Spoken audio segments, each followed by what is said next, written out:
पूरे देश में शिवरात्रि की धूमधाम है, हर ओर पूजा पाठ हो रहा है। लेकिन राजस्थान के कोटा से एक ऐसी खबर आई है जिससे पूरा देश सन्न है। दरअसल कोटा में शिव बारात निकाली जा रही थी, जो कि बड़े हादसे का शिकार हो गई। शिव बारात निकाले जाने के दौरान गाड़ी में करंट आने के चलते 15 से ज्यादा बच्चे झुलस गए, इसमें कई बड़े भी हैं। इनमें से कई लोगों की हालत बेहद गंभीर बनी हुई। हादसे के वक्त मौके पर चीख पुकार मच गई और एक जोर से धमाके जैसी आवाज आई और कई लोग अगल बगल गिर करके तड़पने लगे। आसपास के लोगों ने करंट को पहले बंद किया, उसके बाद सभी लोगों को लेकर के अस्पताल की ओर दौड़े। अस्पताल पहुंच करके सभी का इलाज शुरू हुआ, लेकिन इस पूरी घटना से पूरा कोटा प्रशासन सन्न रह गया है। दरअसल आनन फानन में सभी बच्चों को भले ही अस्पताल पहुंचा दिया गया हो, लेकिन वहां स्टाफ की कमी के चलते तुरंत इलाज मिलने में थोड़ा देर हो गई। वहीं घटना की जैसे ही सूचना मिली, लोकसभा स्पीकर ओम बिरला भी अस्पताल में पहुंचे और ओम बिरला के साथ ऊर्जा मंत्री हीरालाल नागर भी अस्पताल पहुंचे और उन्होंने सभी घायलों का हालचाल जाना और सभी से अच्छा इलाज करने के लिए डॉक्टरों को ताकीद भी दी। बच्चों को इलाज के लिए MBS अस्पताल में भर्ती कराया गया है। कोटा के संगतपुरा इलाके की काली बस्ती में शिव बारात निकाली जा रही थी, जिसमें 16 से 19 साल के कई बच्चे झंडा लेकर के आगे आगे चल रहे थे। झंडा हाई टेंशन लाइन में टच हो गया, नीचे जमीन पर पानी फैला हुआ था, जिससे करंट तेजी से दौड़ा और फिर एक एक करके 14 बच्चे करंट की चपेट में आ गए और एक दूसरे से चिपकते चले गए। हालांकि जब हाथ से झंडा छूट गया तो सभी नीचे गिर गए। इस दौरान बताया जाता है कि कुछ बच्चे तो 50% तक झुलस गए हैं, बाकी कुछ को 10% तक झुलसने की संभावना बताई गई है। फिलहाल डॉक्टर इलाज करने में जुटे हुए हैं।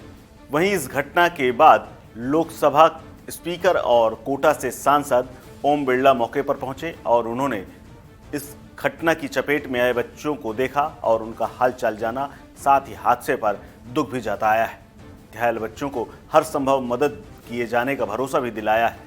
ओम बिरला ने अस्पताल के डॉक्टर्स को घायलों के उचित इलाज के निर्देश भी दिए हैं। उन्होंने इस मौके पर यह भी कहा कि अगर जरूरत पड़ेगी तो गंभीर रूप से घायल बच्चों को जयपुर के हायर सेंटर भी रेफर किया जाएगा, जहां उनका अच्छा इलाज हो सके। हालांकि इस दौरान मंत्री हीरालाल नागर और पुलिस ने क्या कुछ कहा है, उसको सुनिए। बहुत दुखदायी घटना है और बहुत ही छोटे छोटे बच्चे इसमें जो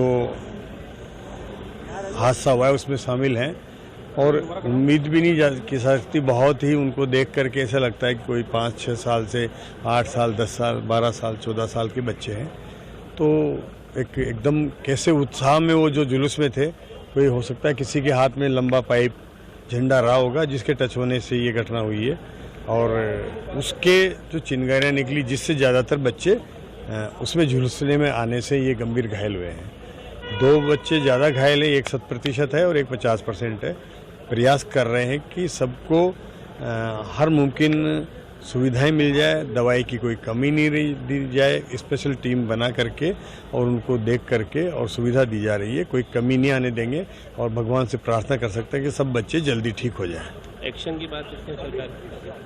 देखिए, जो भी सबसे पहली प्राथमिकता तो ये है कि हम उनको हर मुमकिन इलाज मुहैया कराएं ताकि ये जल्दी से जल्दी ठीक हो जाएं। जो हादसा हुआ है वो दुखदायी है और उसमें क्या कारण रहे हैं, क्यों है, इसके लिए मैंने अधिकारियों को कहा है। यहाँ के अधीक्षण अभियंता को भी निर्देश दिए हैं विभाग के को कि वो जांच करे और प्रशासन भी अपने स्तर पर जांच करके और देखेगा कि ये क्यों हुआ है, उसके क्या कारण रहे हैं, कहाँ किसकी नेग्लिजेंसी रही है। अगर कोई इस प्रकार का कोई नेग्लिजेंसी है तो उसको भी हम जांच आने के बाद में देखेंगे कि क्या कार्रवाई हो सकती है। बिल्कुल बहुत ही दुखद हादसा है ये। आज ये 12 साढ़े 12 बजे के पास की घटना है। जो कुछ ये काली बस्ती के जो कुछ लोग हैं, परिवार है, वो कलश में पानी भरने के लिए इकट्ठे हुए थे। उसमें कुछ 20-25 बच्चे थे, कुछ महिलाएं और पुरुष शामिल थे। एक बच्चे के हाथ में काफ़ी 20-22 फुट का जो लोहे का पाइप होता है, काफ़ी लंबा था, जो कि हाई टेंशन वायर जो वहाँ से ऊपर से गुजर रही थी उससे टकरा गया, जिससे वो झुलस गया। और फिर उसको बचाने के लिए सब बच्चे जब इकट्ठे हुए और बचाने की मुहिम में वो बच्चे भी झुलस गए हैं। प्राथमिकता पर उनको उपचार दिया जा रहा है यहाँ पर MBS हॉस्पिटल में, और हम कोशिश कर रहे हैं कि अभी जो सबसे पहली प्राथमिकता यही रहेगी कि उनका इलाज अच्छी तरीके से रहे। कितने बच्चे हैं ये? कुल 14, हाँ, उनमें से एक गंभीर है जिसके 100% बर्न्स है, एक के 50% बर्न्स भी हैं, और फिर भी उससे कम है बर्न्स। किसी से जांच के आदेश दिए? अभी बिल्कुल अभी तुरंत जो वहाँ पर मौका स्थिति है उसकी एक बारी जांच के आदेश दिए हैं कि वहाँ पर जो मौका स्थिति के जाके, और मैं खुद भी अभी वहीं जा रही हूँ, और देखेंगे कि क्या वहाँ पर जो वाकया रहा वो क्या रहा, और इसमें अगर किसी की गलती है तो फिर वो उस रिपोर्ट में सामने आ जाएगा। सभी की जो उम्र है 9 से 14 साल? नहीं, मतलब हाँ, सभी छोटे हैं, तो और उससे भी शायद छोटा बच्चा है, उसके थोड़े कम बर्न्स हैं, लेकिन एक 25 साल का भी है, और सिर्फ एक 25 साल के को छोड़ के, और सारे 13-14 से छोटी उम्र के हैं, 8, 9, 4, इस तरह से। इस खबर में फिलहाल इतना ही। अपडेट्स के लिए बने रहिए वन इंडिया हिंदी के साथ। नमस्कार।